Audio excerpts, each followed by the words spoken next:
What I'm doing here DIY is I've set up my laser level and I'm going around marking my level line. That's my first row, marked off all the way around, and we're set to go. So that'll be my first wall.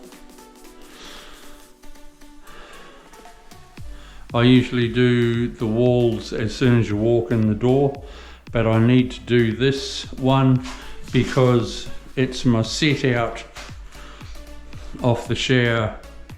So then when I get to that wall, I will be